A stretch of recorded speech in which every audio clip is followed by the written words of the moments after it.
I've been thinking about the difference between when I started out and I wanted to give opportunities to as many, especially women, as possible, to just the other day when I just felt so angry, misunderstood, labeled, talked down to, vilified, like all this negative stuff. So starting with something so positive, and then it can really take me to negative places. And I'm thinking about meeting Leslie Jacobson when she was around my age now, and asking her about Horizons Theater in DC, and her saying, I'm not sure I made the right decision, and just wanting to be so inspired by her, but seeing that she still seemed confused. And it's always been way in the back of my head. And so as I think about it and look at things, I really am so grateful that I've read so many scripts. I've had such powerful teams around me.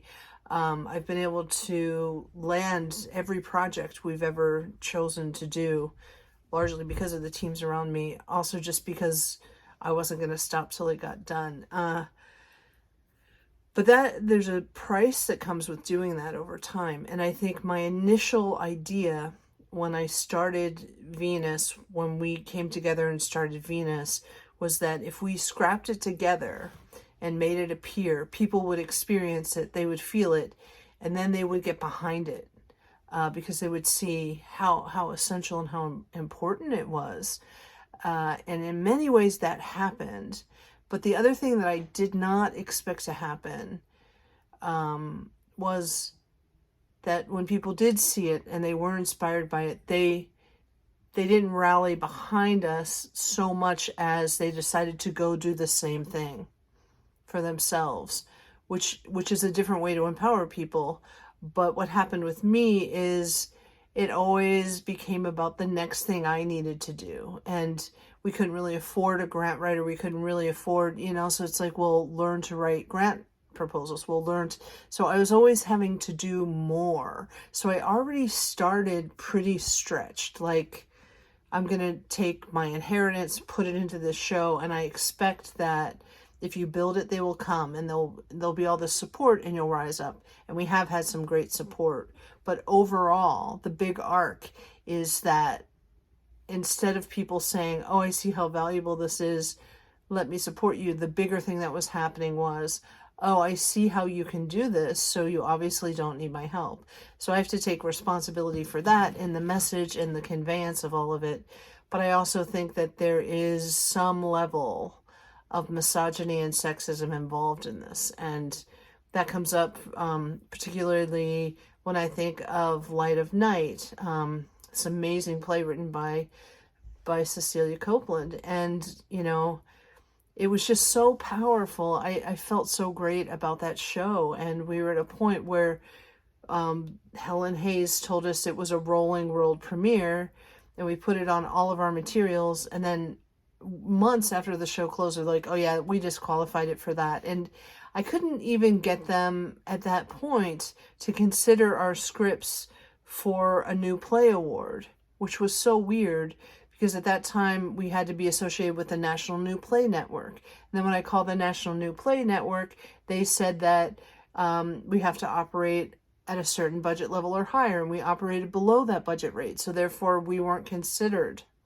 But because we operated under the radar with such a small budget, we were able to do all kinds of plays written by women that otherwise just wouldn't have gotten produced. So I'm in this place of this swirl of kind of really grateful for all the decisions and happy that we landed everything.